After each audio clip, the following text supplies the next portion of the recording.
Palabra Comprometida Ediciones.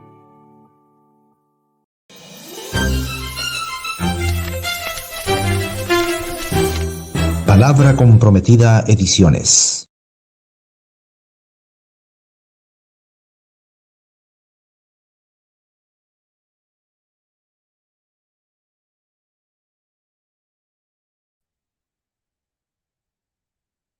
Muy buenas tardes, muy buenas noches. Les agradezco mucho por el tiempo que se dan para compartir este tema que hemos preparado para el día de hoy, sobre filosofía de la liberación, con categorías fundamentales. Mi nombre es Juan Jacobo Tancara Chambe, como aparece ahí en la pantalla, y realmente es un gusto, es un privilegio poder dirigirme a ustedes. Otra vez les doy la más cordial bienvenida. Agradecer a la directora de Palabra Comprometida Ediciones, Eguicer Morales Ramírez, eh, por hacer posible este programa y, bueno, ella también a cargo de los controles, digamos, de este canal. Mi aproximación a la filosofía de la liberación fue desde joven, desde estudiante en la universidad, y me permitió repensar mi propia realidad, repensar mi propio contexto. Pienso que eso es un impulso relevante.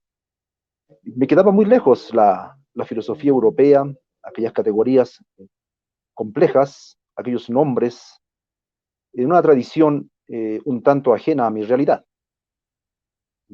No soy hijo de filósofos, ni tampoco hijo de catedráticos, ni de profesores, más bien hijo de un campesino, hijo de un obrero, de una obrera. Por lo tanto, el horizonte filosófico me quedaba muy lejos, más aún la filosofía occidental, la filosofía europea. Entonces, la filosofía de la liberación me permite aproximarme a través de quienes cultivan esta filosofía, especialmente a través de Enrique Dussel, a través de Franz Inkelammer, a través de Joseph Esterman, aunque es de la filosofía intercultural y andina, pero de alguna manera me permitieron acceder a la filosofía occidental. Entonces, eso hay que señalarlo, en vista de que es importante saber cómo nos aproximamos a, la, a esta filosofía. Bien, esta exposición lo voy a dividir en dos grandes momentos. Un primer momento voy a señalar algunas características de esta filosofía, cómo comenzó, para quienes no conocen. No me voy a detener mucho porque hay bastante material sobre el comienzo, sobre esta filosofía. Y en el segundo momento ya voy a abocarme a las categorías, que de una vez las menciono para que vayamos reconociendo estas categorías, porque esta exposición está centrado en categorías fundamentales de la filosofía de la liberación. Las categorías como utopía, otro, analéctica, exterioridad, eh, historicidad, cotidianidad, liberación, sujeto, pueblo, ser, no ser, ética, fetichismo, que son las categorías que yo considero importantísimas para poder hablar de la filosofía de la liberación. Se conoce a la filosofía de la liberación como un movimiento de un grupo de filósofos, bueno, desde ahora se critica, ¿no? Eran todos varones, en fin, yo creo que no solamente a la filosofía, también la misma crítica vale para la sociología tal vez, para la teología, en fin, para muchas ciencias, ¿no? Y eso tiene que ver con la sociedad en la que vivimos, que justamente la filosofía de la liberación se plantea esa problemática, la opresión de la mujer, y están muy conscientes los teólogos que es importante que la mujer filosofía, haga su propia filosofía a partir de sus categorías, a partir de su vida cotidiana, a partir de su proceso vital, etcétera, que haga su propia filosofía. Eso ya se lo mencionaba. Eh, Enrique Dussel hablaba ya en la década de los 70 de una erótica de la liberación, pero bueno, sigue siendo un hombre quien habla y es importante que las mujeres hagan su propia filosofía. Bueno, para el surgimiento de la filosofía de la liberación hay que remitirse a la década del 60 del siglo pasado. Había una efervescencia social a nivel mundial, la primavera de Praga en la esfera soviética, el mayo 68, el mayo francés. En Latinoamérica se recuerda mucho y justamente desde ahí surge la filosofía de la liberación también. el Cordobazo en 1969, donde trabajadores y estudiantes paralizaron la ciudad, bueno, en contra de los ajustes económicos, reclamando una mejoría en la calidad de la vida y, por supuesto, también en contra de la represión de la dictadura. Fue el comienzo, ¿no?, del fin de la dictadura de Juan Carlos Onganía en ese momento. En todo el mundo había unas explosiones sociales, revueltas, también había sucedido la Revolución Cubana en 1959, que inspiró movimientos guerrilleros en distintas partes de América Latina. Eh, Otro elemento importante que también se menciona es la teoría de la dependencia.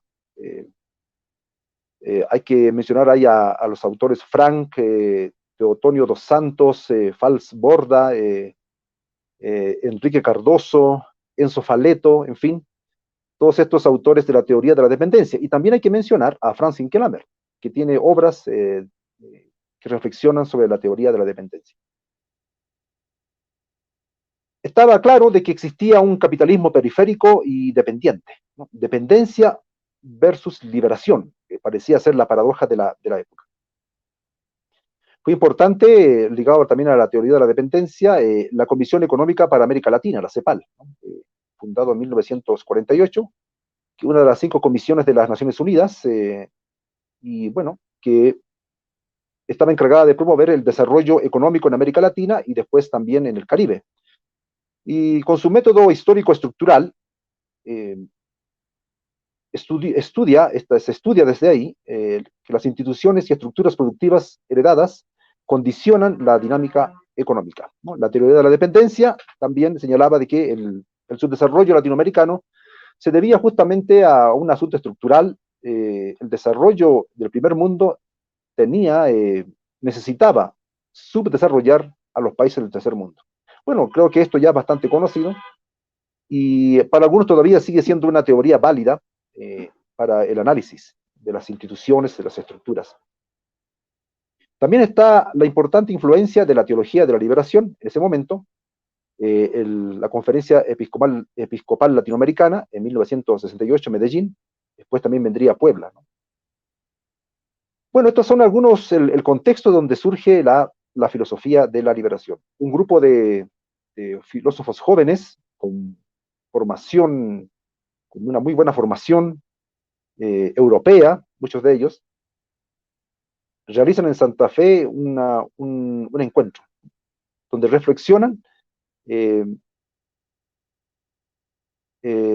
la fenomenología del rostro del pobre, ¿no? Y aquí hay una influencia importante de Manuel Levinas.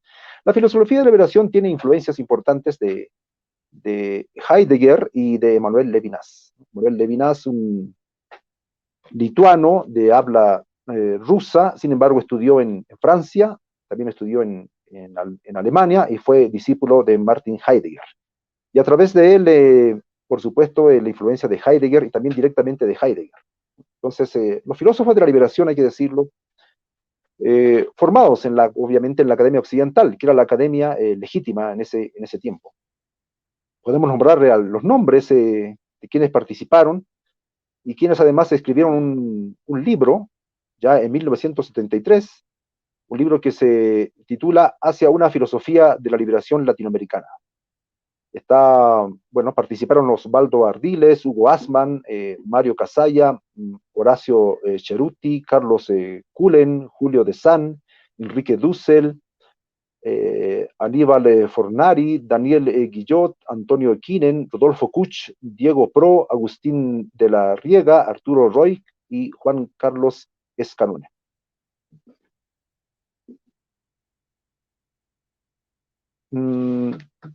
Bueno, ahí tenemos entonces este grupo de filósofos que, podríamos decir así, fundaron la filosofía de la liberación. En mi caminata, en mi diálogo con esta filosofía, a quien más he consultado, y vuelvo a repetir, es a Enrique Dussel. Y en la segunda parte de esta exposición voy a referirme a él para hablar de las categorías, de la categoría de exterioridad, de alteridad y del método analéctico, que es importantísimo, ¿no?, para entender la filosofía de la liberación. Voy someramente a revisar un manifiesto que hay en el libro que acabo de citar, Hacia una filosofía de la liberación. El manifiesto al final del libro, de este libro publicado en 1973, aparece un manifiesto. Leo, cito: sin lugar a dudas, un nuevo estilo de pensar filosófico ha nacido en América Latina. No se trata ya de un pensar que parte del ego, del yo conquisto, yo pienso, o yo como voluntad de poder europeo, imperial, teniéndose en cuenta que Estados Unidos y Rusia son las dos prolongaciones del hombre moderno europeo.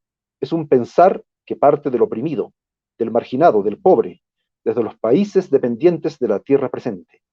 La filosofía de la modernidad europea constituyó como un objeto o un ente, como una cosa, quieren decir, ¿no?, al indio, al africano, al asiático. Bueno, eso es lo que dice el primer párrafo, ¿no?, del manifiesto de estos filósofos, como que inauguran la filosofía de la liberación en la década a comienzo de la década del 70 del pasado siglo. Es importante mencionar un trabajo del filósofo peruano Augusto Salazar Bondi, que muere a los 49 años, ¿no? Sin embargo, dejó un legado de pensamiento, tiene un libro donde reflexiona sobre el valor, pero bueno, lo que ahora interesa citar es su libro que se titula ¿Existe una filosofía de nuestra América? Él plantea que más bien tenemos una cultura de la imitación, que nuestra filosofía es importada, que la filosofía en América es importada, una importación de la clase dominante, es una ideología. Vamos a citar de este libro, la página 27, vuelvo a repetir el libro, ¿Existe una filosofía de nuestra América? Vamos a citar a Salazar Bondi sobre a qué conclusión llega, ¿no?, después de revisar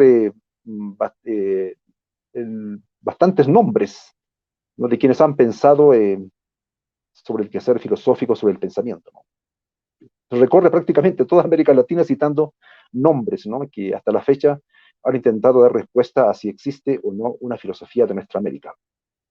Cito: frente al respaldo con que la filosofía cuenta en Europa, apoyada como está sobre una larga evolución del pensamiento y de la cultura tradicionales, en Hispanoamérica no ha encontrado ningún apoyo de la comunidad histórica básica, del fondo popular, del espíritu de nuestros pueblos, y vive de la tradición europea, que le es, en este sentido, extraña.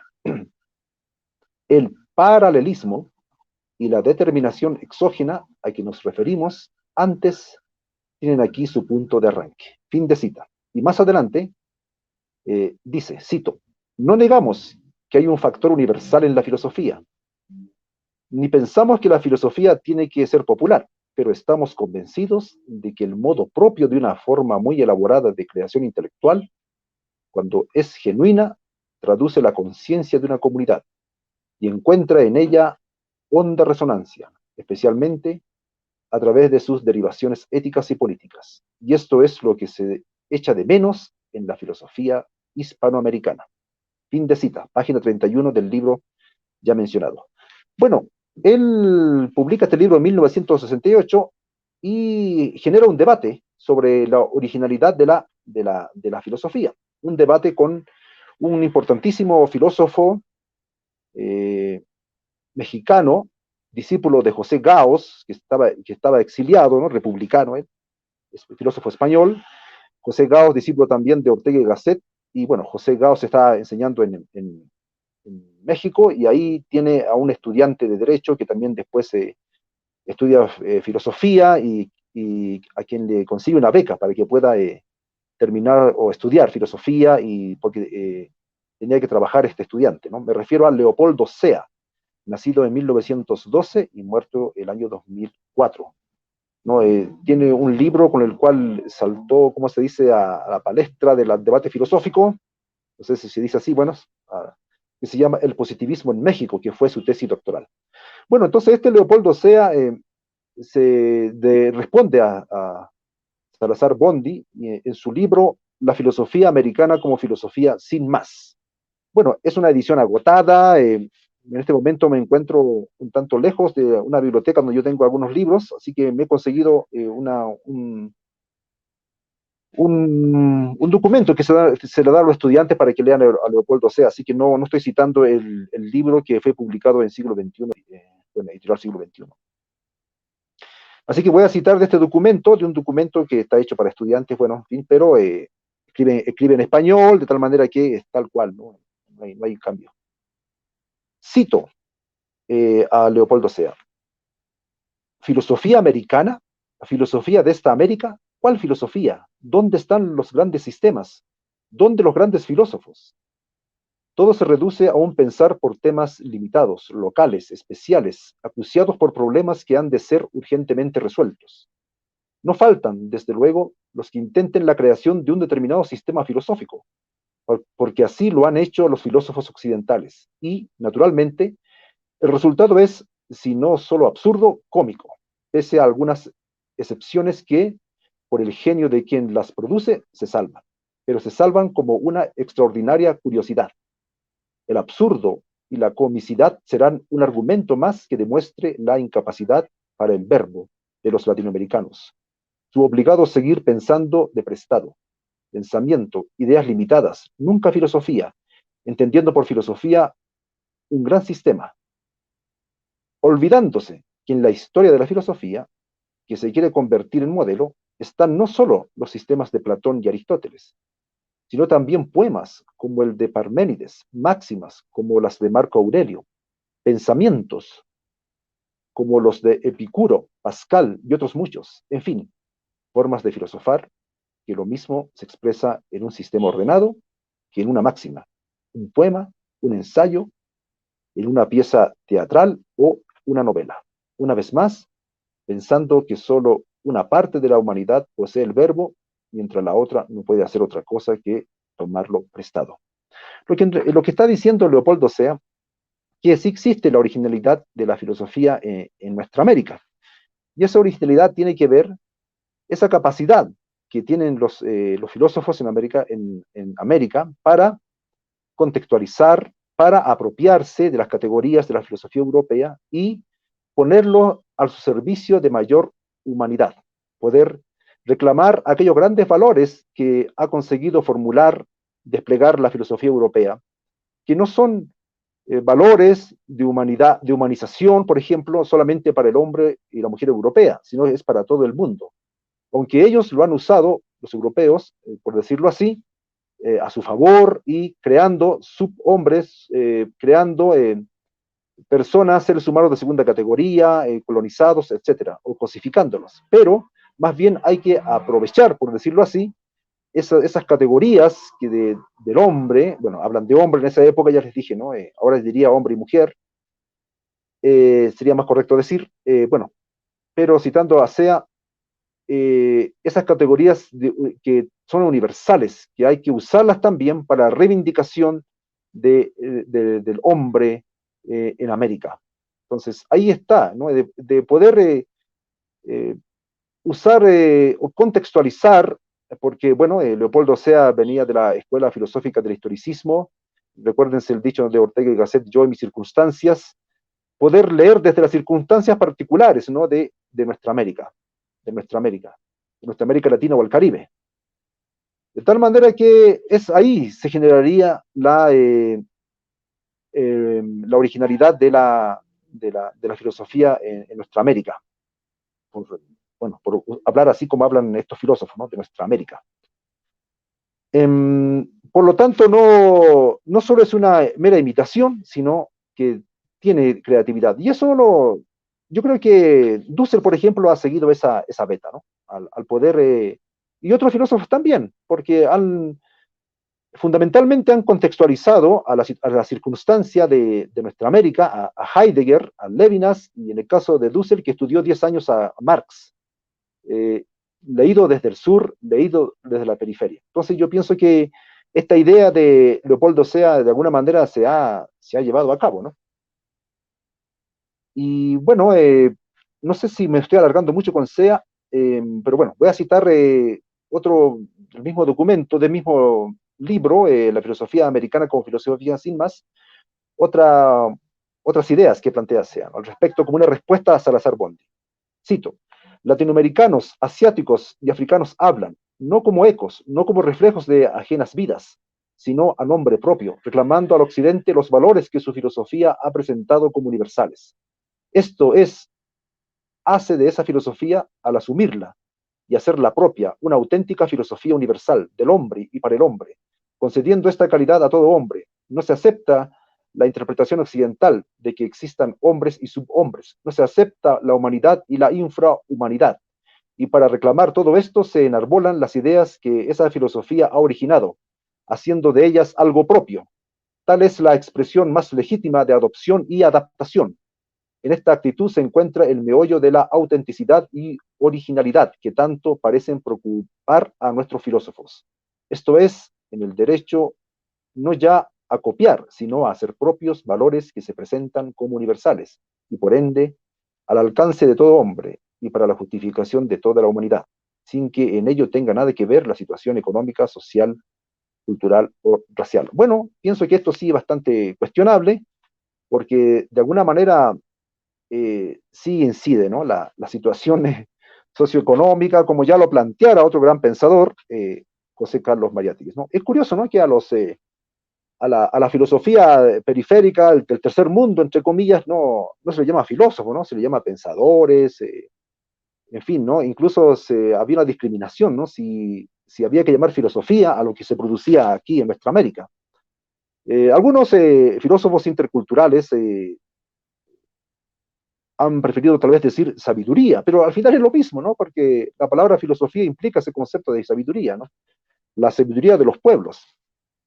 Y bueno, uno de los que hay que mencionarlo de una vez, ¿no? Importantísimo, que amerita ser leído, releído, es Rodolfo Kusch. Rodolfo Kusch, que fue conocido por su libro América Profunda, América Profunda, y que, bueno, está accesible en la red, su obra completa en 4 tomos, publicado por la editorial Fundación A. Ross, eh, Rodolfo Kusch, ¿no?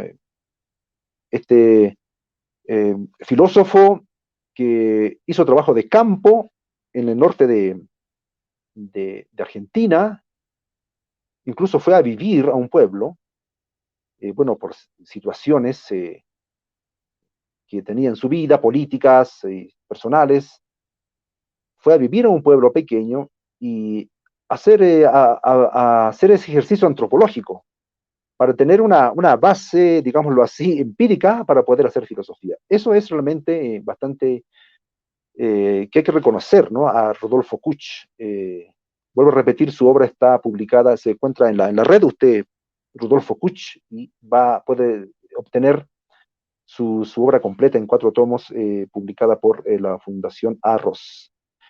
O sea, A.Ross, no Arroz, sino A.Ross, R-O-S-S, es un apellido, ¿no? Me imagino. Fundación A.Ross. Bien, en el tomo 2 de estas obras completas aparece este ensayo, este escrito filosófico con base antropológica, de Rodolfo Kusch sobre el pensamiento andino. Anduvo en Bolivia, qué sé yo, en Oruro, en La Paz, anduvo en Sicuani, en el Cusco, en fin, recorriendo la zona macroandina para recoger, grabar testimonios, experiencias, y realmente al mirar su obra es una manera bastante peculiar de poder escribir, ¿no? Y con una destreza literaria, también a partir de anécdotas, a partir de situaciones, a partir de circunstancias, va filosofando. Pero también es muy acucioso con algunos análisis, ¿no? De documentos del pensamiento andino. Entonces, vale la pena, yo pienso, releer, revisitar, conocer a Rodolfo Kusch, perdón, Rodolfo Kusch.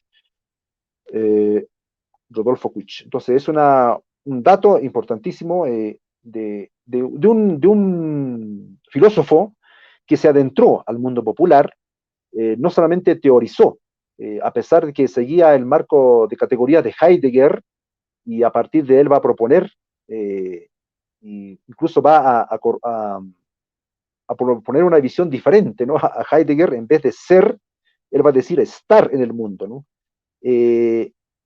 No solamente es ser en el mundo, sino estar en el mundo, es una categoría más preontológica, el estar, no determinada, que cuestiona, que siempre rodea, cuestiona al ser. El ser vendría a ser como los muros de una ciudad, algo que se necesita solidificar, consolidar, algo que no es movible. Sin embargo, el estar es más provisional, preontológico, y es como decir, el orden sería el ser y el estar vendría a ser como el caos, por ponerlo así, para hacerme entender, ¿no? En esa lógica. Y en el mundo andino conviven ambos, ¿no? En el mundo andino, si bien es cierto, Viracocha manda a Tunupa para poder organizar la sociedad humana, sin embargo, siempre está la amenaza del caos. Nada está garantizado. Y es por eso que el ser humano frente al miedo, que es otra palabra que usa Kuch, necesita establecer el ser como un miedo al caos. Y de lo que se trata, dice Kuch, es encontrar, como también lo intenta, ¿no? en su mitología, la cultura andina, con Viracocha, Tunupa, etc., buscar encontrar un equilibrio entre esto, ¿no? No de manera obsesiva implantar el ser, el orden, la ley, la ciudad y arrasar, ¿no? Porque además lo que es exterior nunca va a poder ser arrasado. Eh, es superior al orden, al ser, etcétera. Más o menos, por decirlo así, Rodolfo Kuch, que es un importante dato también, ¿no? Que igual participó en la fundación, en estas reuniones, en este libro, hacia una filosofía de la liberación latinoamericana, junto a los ya mencionados. Vamos ahora a los rasgos de la filosofía de la liberación. Es un quiebre con la filosofía universitaria, no se acoge a la normalidad filosófica europea, pretende no ser un trasplante filosófico, está en busca del propio ser. Voy a recalcar otra vez la influencia de Heidegger, de Levinas, de Marx, de Marcuse, y bueno, pero Heidegger es un impulso, ¿no? Para buscar la autenticidad que hablaba Heidegger, ¿no? En el propio continente, en las personas del continente. Y eso lo llevó a la práctica Rodolfo Kusch. Por eso es que es tan importante Kusch, ¿no? Cómo él lleva a la práctica, ¿no? Estas teorías, ¿no? De buscar la autenticidad, la originalidad, yendo a caminar en el medio del pueblo, involucrándose y también sintiendo, analizando con todo, ¿no? No solamente de manera teórica, sino también con el olfato. Una categoría que usa Kusch es hediente, es decir, los olores que no, los olores de la otra cultura, los olores de las otras personas, que muchas veces no son aceptados, no se lo ve como hediondo, por eso dice hediente, hediondo, que no, que las personas que se procura lavar, bañarse, el pulcro, no soporta, ¿no? Intenta llevar el jabón para hacer desaparecer los olores, ¿no? De los cuales no estamos acostumbrados. O sea, no está diciendo que no hay que bañarse, ¿no? Lo que está diciendo es que el adentrarse a otras culturas implica tener esa apertura para poder percibir otros gustos, otros olores, otras comidas, cosas que son totalmente nuevas, extrañas, que nos interpelan y nos ponen un límite. Nos hacen ver que nuestro ser, que nuestro mundo es pequeño o está rodeado, ¿no? de algo que no podemos determinar. Y aquello nos produce el miedo, bueno, eso ya se trabaja bastante con ello, ¿no? Produce el miedo y por lo tanto la necesidad de lavar, limpiar, hacer ciudades, hacer muros, para poder controlar ese caos, ¿no? Que finalmente es incontrolable y que amenaza con fagocitar, dice Kuch, ¿no? Y justamente por ello hay que buscar un equilibrio. No está diciendo que el caos triunfará, no, sino buscar el equilibrio. Y para ello se basa, ya les mencioné, en estos mitos del pensamiento andino. Bueno, entonces está el ser se puede revelar en el pueblo pobre, en el oprimido, en la cultura popular. Ahí se puede revelar el ser. Es lo que plantea la filosofía de la liberación. Descubrimiento de lo propio, es un cuestionamiento al eurocentrismo, al cartesiano, al yo conquisto, al yo pienso, porque ese yo es un yo situado, un yo europeo, y por lo tanto es un cuestionamiento ahí. Y también usar las armas del enemigo. De alguna manera Leopoldo Sea planteaba algo parecido, aunque bueno, pasar de la universalidad abstracta a la universalidad concreta.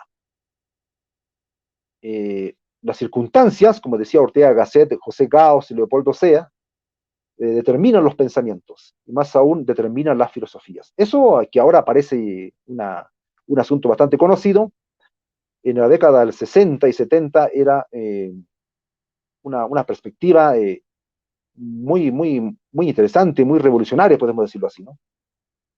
Se acusa que hay una dependencia colonial que impide la liberación, y se procura hacer una ruptura con la filosofía de la modernidad europea. Finalmente, Kuch y estos filósofos de la liberación no podían ser aceptados por la academia, ¿no? Porque son cosas nuevas. La manera de escribir que tiene Kuch, por ejemplo, difícilmente sería aceptado en la academia. Incluso hoy en día, ¿no? En que tenemos de alguna manera un imperialismo en la academia, ¿no? Anglosajón, fundamentalmente.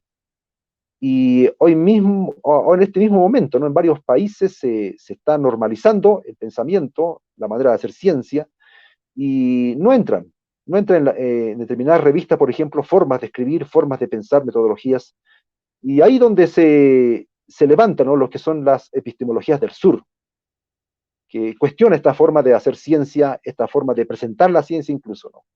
Y ahora claramente estamos en un dominio anglosajón de la academia, ¿no? Pareciera que puede ser que muchos elementos de la filosofía de la liberación nos puedan hacer pensar hoy en día, ¿no? Definitivamente un Rodolfo Kuch actualmente no entraría en la academia. Y de hecho la academia lo mantuvo siempre al margen, ¿no? Como los filósofos de la liberación, que después comenzaron ellos a entrar en la academia y teniendo que discutir, ¿no? Bastante y legitimarse con una bibliografía europea, con una metodología, para poder legitimar su discurso. Y, bueno, pero sobre todo, es una filosofía que piensa a partir del, como ya se mencionó, del pobre, del oprimido, del pueblo, con el riesgo de que sea catalogada de populista también, ¿no? Horacio Chiruti creo que hace una crítica al respecto, de que Dussel no está de acuerdo con ello, ¿no? Y especialmente cómo trata a Rodolfo Kuch. Bien, en búsqueda del nuevo ser. Vamos ahora, una vez hecho esta primera parte de mencionar los rasgos generales de la filosofía de la liberación, vamos a entrar a las categorías, que es lo que nos convoca, ¿no? Para esta exposición, en esta oportunidad. Bien, no sé si voy a seguir un determinado orden, sí, por supuesto, ¿no? Tenemos el tema de la utopía, que yo voy a ir un poquito más allá de los fundadores, que son importantes leerlos, por supuesto. Juan Carlos Escanone, que también es un importantísimo, a la vez teólogo y a la vez filósofo, ¿no? Que caminaron de la mano estos dos, no persiguieron los mismos propósitos, pero así como Dussel, como Escanone, que a la vez eran teólogos de la liberación y filósofos de la liberación y se reconocen como tal, ¿no? Pero bueno, el tema de la utopía, Francis Kramer lo trabajó hacia una, crítica de la razón utópica. Siguiendo el modelo de Immanuel Kant, plantea una crítica a las sociedades perfectas, ¿no? Que la modernidad se ha caracterizado por perseguir sociedades perfectas, eh, por la secularización del reino de Dios, por un pensamiento trascendental que llevaba a sacrificar la vida concreta, de sacrificio a las utopías. Era un momento de mucha efervescencia social, se pensaba que los cambios sociales podían estar a la vuelta de la esquina, como se decía popularmente en esa época, el contexto ayudaba a aquello. Sin embargo, ya en la década del 80, Francis Kramer hace la crítica, ¿no? a la utopía. Entonces, la utopía es una categoría fundamental porque claro, querer construir al hombre nuevo, bueno, las mujeres dirán, y la mujer, bueno, ya entenderán la limitación de este discurso de la década del 60 y 70, del 80 incluso. Eh, Así que con esa aclaración, les pido disculpas a las mujeres, pero es así, ¿no? La filosofía a nivel mundial además está hecha por varones.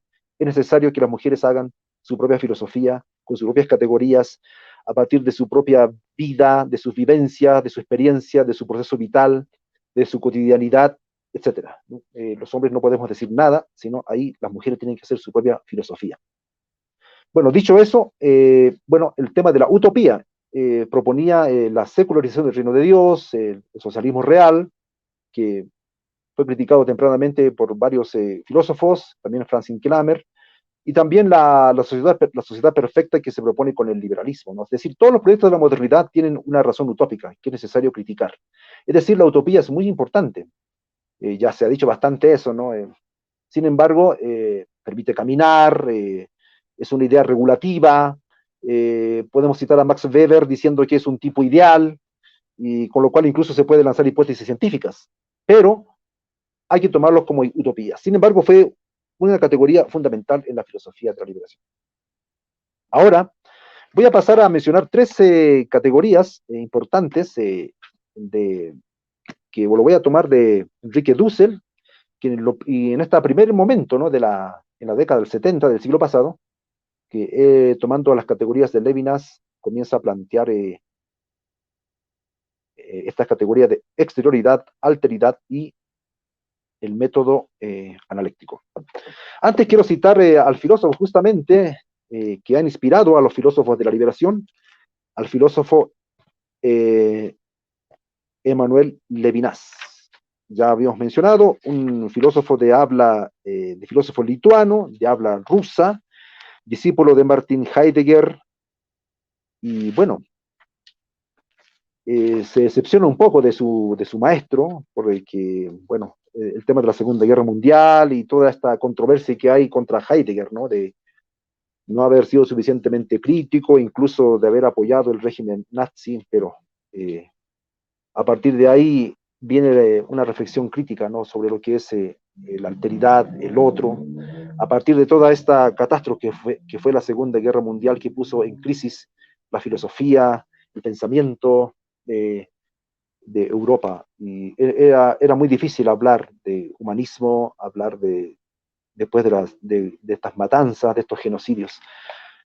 Bueno, voy a leer del libro Totalidad e Infinito. Es el libro que ha inspirado a los filósofos de la liberación, Levinas, Totalidad e Infinito. Voy a leer de este libro publicado bueno, en 1900, la edición en español, en 1971 salió, y tengo una edición del 2016 de Ediciones Siglo. Bueno, página 91, cito: la relación con el otro no se transmuta como si lo, como si lo hace el conocimiento, en disfrute y posesión, en libertad. El otro, por el contrario, dice Levinas, se impone como una exigencia que domina esta libertad y que, por ello mismo, es más originaria que todo lo que pasa en mí. El otro, cuya presencia excepcional queda inscrita en la imposibilidad ética en que me veo de matarlo. Señala el fin de los poderes. Si ya no puedo si ya no puedo poder sobre él, es porque desborda absolutamente toda idea que pueda tener de él. Fin de cita. Luego, más en la siguiente página, página 92, cito: nosotros pensamos que la existencia para sí no es el sentido último del saber, sino el volver a poner en cuestión al yo, el regreso hacia lo antes de mí, en presencia del otro. La presencia del otro, heteronomía privilegiada, no choca contra la libertad, sino que es la investidura de esta, la vergüenza de sí, la presencia y el deseo de otro, no son la negación del saber.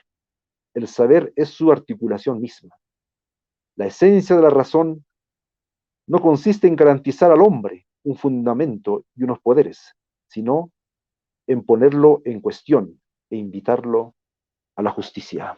Es decir, aquí es un asunto ético, no se trata solamente de un pensamiento filosófico con pretensión de cientificidad, aunque eso es importante, también para los filósofos de la liberación, sino es una apertura ética. Y eso es la pregunta por el ser, es la pregunta por el otro, el ser con. No estoy solo en el mundo, mi mundo no es el único mundo, existe lo inédito, lo que hablaba Kuch, ¿no? Cuando habla del estar, de lo que no está determinado, de lo preontológico, lo que yo no puedo abarcar, lo que yo no puedo comprender, no puedo, es decir, abarcar. Es la apertura filosófica, es la pregunta por la existencia, es una pregunta ética y la imposibilidad de matar al otro. Bien, ahora hace años escribí sobre Enrique Dussel y quiero compartirles esto porque, bueno, me parece que es necesario para aterrizar un poco más algunas ideas, ¿no? Sobre las categorías voy a ver las categorías de la filosofía de la liberación: exterioridad, alteridad y el método analéctico. Que bueno, digamos que la categoría sería la palabra analéctica, ¿no? La analéctica, pero que se entiende con el método. Bueno, según mi interpretación, se puede decir, ¿no? Primero, yo tengo que trascender mi propia cotidianidad. Segundo, esa trascendencia constituye mi mundo en donde yo soy. Tercero, yo trasciendo mi propio mundo y logro descubrir la posibilidad de otro mundo y avanzo dialécticamente en la historia, de un mundo a otro, o de un horizonte de sentido a otro. Cuarto, en cada uno de los horizontes de sentido yo voy dejando entes, sin incluir en mi mundo, y construyendo mi propia alteridad, puesto que yo no soy dueño de toda la existencia, ni mi mundo significa el mundo. Por ello, lo que logro es apenas establecer mi mundo. Pero mi mundo es uno entre otros, y esos otros es lo que llamo el mundo del otro, o de los otros. El mundo del otro es aquel mundo que puede derivarse de mi propio mundo, el mundo de mi hijo, o puede ser un mundo completamente otro, donde nada tenga que ver el mundo de otro ser humano, muy lejos de mi cultura, un mundo exterior por completo a mi mundo, desde donde el otro, si se quiere, puede interpelar mi mundo.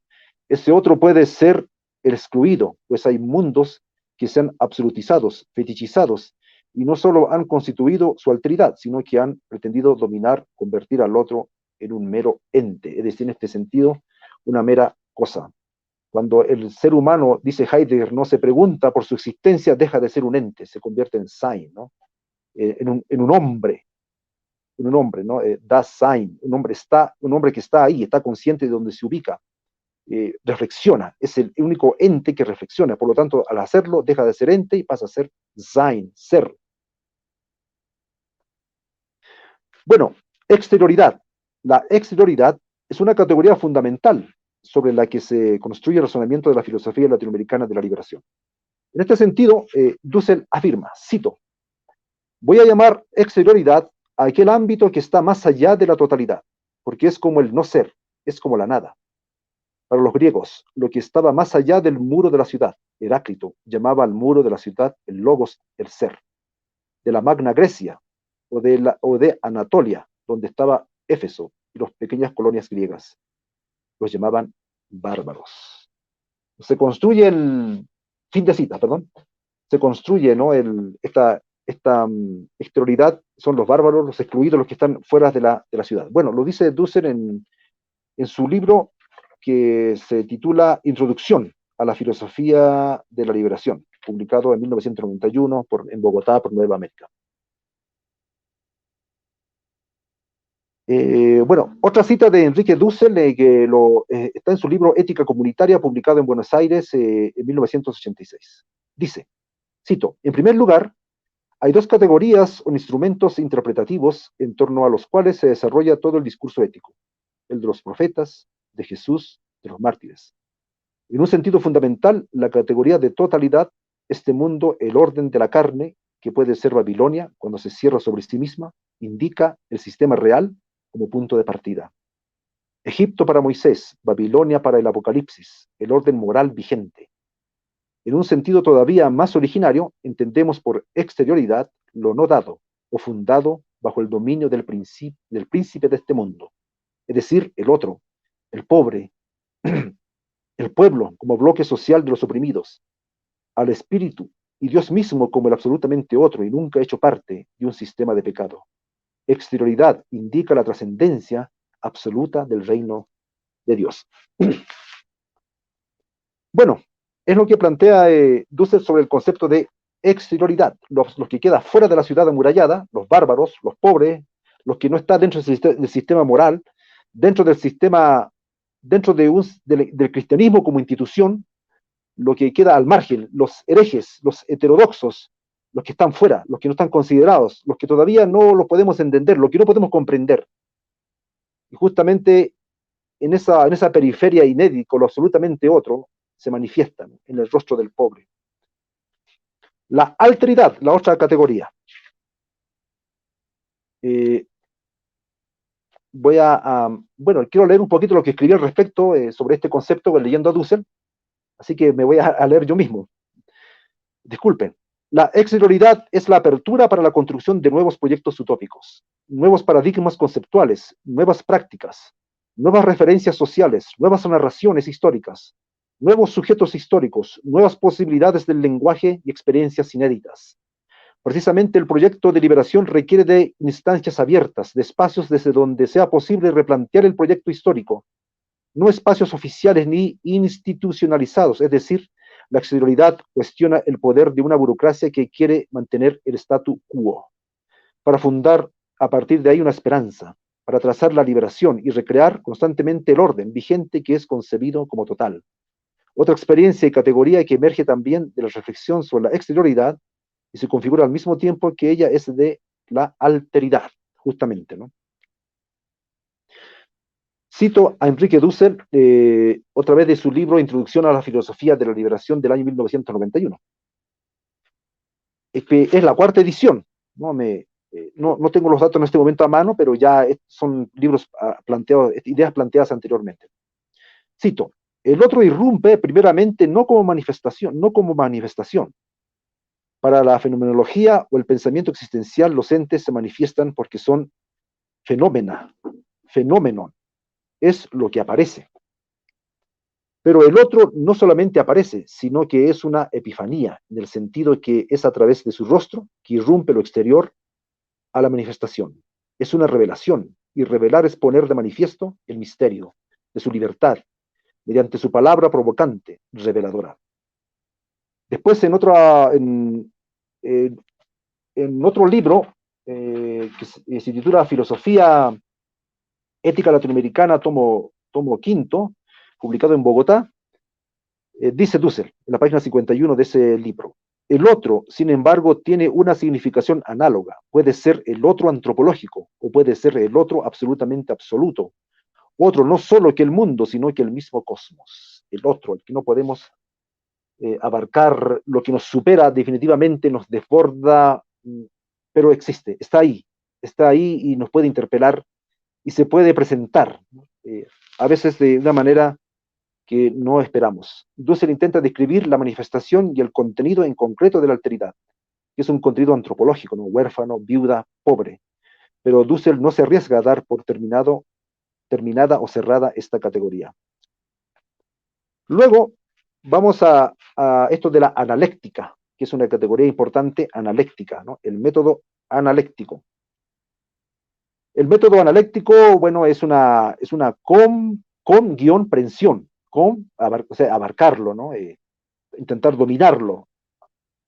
El método dialéctico es una comprensión existencial, cotidiano, ióntico, por el que el ser humano se abre a un nuevo horizonte en el más allá mediante su praxis en el más acá. El ser humano trasciende su estado, su ser con el que nació y las cosas que le rodean, por su poder ser en el mundo. La comprensión dialéctica permite al ser humano pasar del horizonte concreto al horizonte trascendental, de su ser a su poder ser. El ser humano puede percibir que existe un futuro que guía e impulsa su mundo presente. Así, el ser humano trasciende su presente al pensar el más allá. Construye el presente mirando el futuro. Se da cuenta que su mundo puede ser trascendido, que su mundo tiene una apertura hacia el futuro. Bueno, eso es por... esto aquí tiene que ver Hegel, Heidegger, bueno, esto de la dialéctica, ¿no? El poder considerar, ¿no? La experiencia presente, negarla o con el objetivo de ir más allá. Pero el método analéctico es lo metafísico, ¿no? De si vamos a considerar lo físico como el orden establecido, la totalidad. Es otra categoría, ¿no? Totalidad es otra categoría importante también en el pensamiento de Dussel. Entonces, ana, más allá, y logos es un discurso, es la palabra, la razón, el horizonte de sentido, las instituciones, el Estado, no sé, el logos, ¿no? Y el ana es ir más allá, a lo inédito. Cito a Dussel, en su libro Introducción a la Filosofía de la Liberación. El método metafísico lo llamaré analéctico, y es distinto del método dialéctico. Este último va de un horizonte a otro hasta llegar al primero donde esclarece su pensar. Dialéctico es un a través de, en cambio, analéctico quiere significar que el logos viene de más allá, es decir, que hay un primer momento en el que surge una palabra interpelante, más allá del mundo, que es el punto de apoyo del método dialéctico, porque pasa del orden antiguo al orden nuevo. Ese movimiento de un orden a otro es dialéctico, pero es el otro como oprimido el punto de partida. Es decir, me saca del sistema, me saca de lo dialéctico, me lleva aún más allá, a lo inédito. Bueno, la revelación solamente puede venir de lo inédito, de lo que todavía no está categorizado, lo indeterminado. Kuchel diría lo preontológico, del caos, de lo que se llama caos, ¿no? De lo que no se conoce. Es reconocer los límites, ¿no? de nuestro conocimiento, los límites del yo pienso, del yo conquisto, y poder tener esa apertura esperando la revelación del otro, en la línea de Levinas. Bueno, estos son los tres categorías, y ya hemos hablado de la utopía, hemos hablado de la alteridad, de la exterioridad, de la analéctica, que es en relación al método analéctico, y algo más de la analéctica. La analéctica es intrínsecamente ético, saber oír al otro, es una opción práctica histórica, no es una cosa teórica, sino hay que ir al otro, y incluso como hizo Kuschel, hacerse discípulos del otro. Es un asunto también pedagógico, donde el filósofo es discípulo y no maestro. Bueno, la otra categoría es la historicidad y la cotidianidad. Bueno, aquí podemos citar ya la larga tradición del historicismo filosófico en nuestra América, diremos así como dice José Martino, nuestra América, para no dejar excluido, como dice Cullen, ¿no? A, al mundo lusitano, nuestra América, que también incluye el Caribe.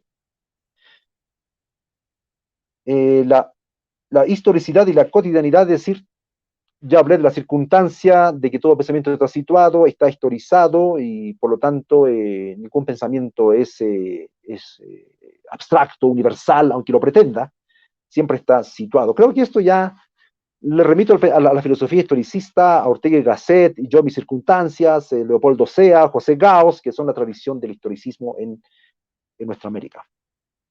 Otro concepto importante, el concepto de liberación. Liberación que consiste no solamente en una liberación socioeconómica, que sin embargo llega a ser importantísimo, es la base, como lo plantea Mariátegui también, sino en una liberación integral a nivel de los símbolos también. Cito ahora a Scanone, un artículo publicado el 2009, página 64, el artículo se llama La filosofía de la liberación, historia, características y vigencia actual, en revista de Teología y Vida, volumen 1. Dice Scanone, cito, la liberación como tema de reflexión, como actitud existencial y política, y como práctica histórica, aún teórica, inclusive filosófica. Es decir, esta reflexión, según el método de la filosofía de la liberación, tiene que venir de una práctica histórica, es ética la metodología.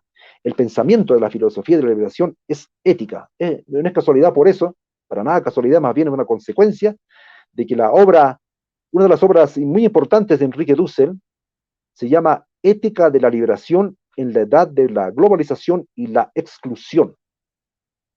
Es un libro publicado, creo, en 1998 por Editorial Trota, y existe en el 2001 una segunda edición y muchas ediciones. Sin embargo, es un libro importantísimo, donde Dussel entra en un diálogo muy fructífero, en un diálogo también de cuestionar, de destruir, en el sentido de desbaratar la filosofía eurocéntrica. Y él conoce, ¿no? a los filósofos europeos, y los va citando y va estableciendo un diálogo muy intenso con el pensamiento sobre la ética, sobre la liberación, y también es un libro donde aparece una primera parte, la historia, porque para Dussel es importante hacer historia para poder hacer filosofía. Como para Kuschel, lo importante es hacer antropología, es sentir los olores del pueblo para hacer filosofía desde ahí, como se pretende, ¿no? Y para Dussel es importante la historia para poder hacer filosofía. Si no hay historia, no se puede hacer filosofía. Para Franklin Kramer sería economía. Si no se hace economía, no se puede hacer filosofía. Por eso el filósofo tiene que estudiar historia, tiene que hacer antropología, sociología y economía política. Más o menos esto es lo que nos da las ideas que nos dan estos filósofos. Bueno, me quedan 5 minutos, ya debo terminar porque me estoy alargando demasiado. Creo que habría que hacer una segunda parte sobre esta filosofía de la liberación y solamente mencionar las otras categorías muy rápido, ya para ir terminando. Hemos hablado bueno, de la ética, bueno, está eso de la ética en todo momento, en la filosofía de la liberación. Su metodología es una metodología ética, no puede estar disociado la ética y la ciencia, la ética de la filosofía. Hemos hablado del fetichismo, el capitalismo, el liberalismo, los sistemas económicos se pueden fetichizar, se puede fetichizar el Estado, se puede fetichizar la Biblia, se puede fetichizar un pensamiento filosófico, es decir, se puede volver un ídolo y llevar a la idolatría. El ser y el no ser, que es otra categoría, bueno, ahí les recomiendo a Heidegger, pero que el no ser es el negado, es el invisibilizado, es donde surge el otro, la alteridad. La categoría de pueblo también, que es importante, y aquí quiero citar a Scanone, en su libro Nuevo Punto de Partida en la Filosofía Latinoamericana, publicado en 1990, pero con textos que fueron hechos más antes, dice Scanone, en la página 18 de este libro: téngase en cuenta que cuando hablo aquí de sabiduría popular, entiendo pueblo como el sujeto comunitario de una historia común, de un estilo común de vida, es decir, de una cultura y de esperanzas y proyectos históricos comunes. Entre otros son, sobre todo, los llamados sectores populares, pobres, trabajadores y no privilegiados, quienes guardan mejor los valores básicos de nuestra cultura propia y la memoria de nuestra historia común, constituyendo el núcleo de nuestro pueblo en su conjunto. Además, cuando se habla de sabiduría, se está señalando una instancia crítica de otras formas, quizás ideologizadas de saber popular. Fin de cita. Bueno, no voy a entrar a comentar mucho esto, pero es la comprensión que tiene un filósofo como Scanone sobre la categoría pueblo, ¿no? Es una categoría, bueno, puede decir que viene del romanticismo alemán, sin embargo, hay que descubrir quién es este pueblo, ¿no? Si uno puede estar en desacuerdo, ¿qué es el pueblo? El pueblo no existe, bueno, no sé. Sin embargo, ahí está el desafío que nos deja la filosofía de la liberación. Quiero terminar, no desarrollé todas las categorías, sin embargo, a medida que estoy dando el discurso, van apareciendo varias categorías. Vuelvo a repetir: utopía o la alteridad, la exterioridad, la analéctica o el método analéctico, liberación, pueblo, ser, no ser, la ética, el fetichismo. Y para terminar, creo que los he mencionado todas, no con la misma profundidad. Me hubiese gustado, necesitaba más tiempo, pero se me acaba el tiempo que teníamos destinado para este día, para este tema, y voy a terminar con la categoría de sujeto, para el cual voy a leer a Franz Hinkramer. También es una invitación para leer a este filósofo, bueno, economista. Él se reconoce también como un teólogo, aunque teólogo secular, pero también su pensamiento llega a ser un aporte a la filosofía de la liberación, según mi perspectiva. Bueno, voy a leer el sujeto. ¿Quién es el sujeto? Una categoría tan usada, vilipendiada, se habla de la muerte del sujeto. Bueno, habría que dedicar una ponencia especial para hablar quién es el sujeto. Pero hay una interpretación muy interesante de Franklin Kramer y quiero dejarlo con esto, ¿no? Con Franklin Kramer. Ya para terminar, citaré otra vez a Levinas y con eso termino esta exposición. Dice Franklin Kramer en su libro justamente que se denomina El grito del sujeto, que apareció en el año 1998. Y hay reediciones posteriores, obviamente. Bueno, porque ha sido bastante consultado este libro. Cito: el sujeto es el otro, por eso no es individuo, nunca está solo. Comportarse como sujeto es comportarse en relación al otro, lo que implica una ruptura con el individuo. El sujeto surge por el rostro del otro, como se podría decir con Levinas. El sujeto responde al no me mates del otro. Por eso interpela la ley. No tiene otra ley, aunque su reconocimiento del otro pueda obligar a cambiar la ley. Pero la ley objetiviza al sujeto y por ende lo niega. Es necesario reivindicarlo de nuevo. El sujeto es solidario. Sin embargo, en la solidaridad no se agota la subjetividad. La solidaridad es respuesta a la exigencia del ser sujeto, que reconoce al otro, cuyo rostro aparece. En este sentido, también la solidaridad es ley, entre comillas. Cada acto objetiviza al sujeto y tiene que ser recuperado por la relación subjetiva.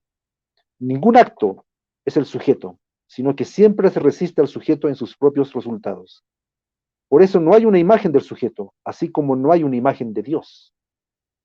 El individuo, en cambio, es la relación objetiva con el otro, mediatizada por el intercambio y el mercado. Por ser esta la relación, el individuo se puede sentir individual, sometiendo su relación con el otro a su interés individual. Por eso el sujeto interpela al propio individuo al interpelar la ley. Lo interpela en su relación con el otro que muestra su rostro, el cual responde por no matarlo. El sujeto es este no matar al otro. No se trata simplemente de la relación con el otro y su reconocimiento. También el individuo, aunque crea lo contrario, reconoce al otro, pero lo reconoce como individuo sometido a la ley. Lo reconoce, por tanto, como propietario y no como sujeto. Responde al rostro del otro que dice, no me mates. Todo puede ocurrir excepto matarlo. Y matar es toda acción que lleva a la muerte de él. Luego, del sujeto nace la justicia frente a la ley. Es decir, la ley es necesaria, pero como decía Pablo de Tarso, que tanto lo estudian los filósofos como los teólogos de la liberación, Pablo de Tarso, dicen los filósofos, es el primer crítico de la modernidad, porque critica la ley. La ley es una muleta, pero la ley no debe ser el fin en sí mismo, porque mata. La ley mata cuando es un fetiche, cuando es el fin. Toda ley debe ser transformada, debe ser modificada.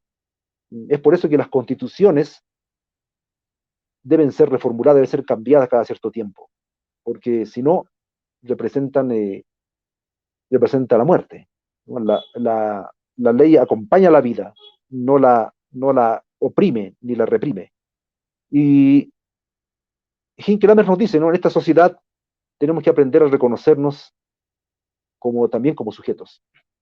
Buscar el equilibrio. No se puede estar todo el tiempo viviendo como sujetos, según como lo define Hinckley. Somos también individuos, de hecho, hacemos cálculos de intereses, pero sin embargo, también debemos buscar el equilibrio, de no absolutizar esta relación en el mercado de solamente intereses individuales, el individualismo, sino también buscar el equilibrio con esta categoría de sujeto. Decía que para concluir iba a hacer una cita de Emmanuel Levinas sobre el no matar, porque para Hinckley el asesinato es suicidarse. Dice Levinas en el libro Totalidad de Infinito, página 221. Cito, este infinito, más fuerte que el crimen, nos resiste ya en su rostro. En su rostro es la expresión original, es la primera palabra, no asesinarás. Lo infinito paraliza el poder por su resistencia infinita al asesinato, la cual dura e insuperable. Resplandece en el rostro, en la total desnudez de sus ojos, indefensa, en la desnudez del estar absolutamente abierto al trascendente. Hay aquí relación no con una resistencia muy grande, sino que algo absolutamente otro, la resistencia de lo que no tiene resistencia, la resistencia ética. Bueno, en conclusión, la filosofía de la liberación no necesariamente está compitiendo con la filosofía europea, ni estadounidense, ni anglosajona, sino busca pensar nuestra América, pensarse a sí mismo. Y eso después se va a derivar en varias filosofías, filosofía intercultural, filosofía andina, filosofía guaraní, filosofía aymara, filosofía quechua, mapuche, y filosofía significa sabiduría, es la búsqueda de la sabiduría para poder vivir para poder vivir. No es una filosofía solamente que se encierra en las universidades, en la academia. Eso es un fetichismo filosófico, una idolatría filosófica. La filosofía, como lo planteaba Sócrates, debe permitirnos vivir, saber vivir y reconocer nuestras limitaciones y una búsqueda profunda de nuestra originalidad, de nuestro ser. Estar abierto siempre a la revelación, porque nada está dicho, todo puede ser transformado, todo puede ser cambiado, y el poder está en ese poder creador que viene desde las personas, de ese poder creador de las personas que luchan por la subsistencia, por la sobrevivencia. La filosofía de la liberación es un impulso para el pensamiento descolonizador, las epistemologías del sur, y para estas filosofías, que tienen, sin embargo, aunque sean filosofías situadas, una pretensión de universalidad, porque apuntan a una ética. Muchas gracias, muy amable.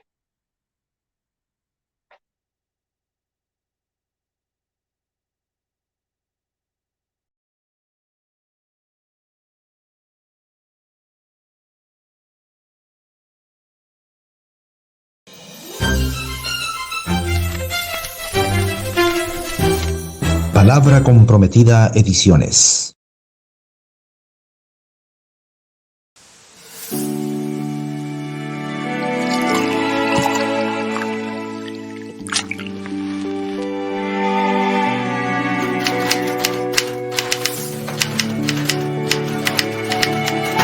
Palabra Comprometida Ediciones.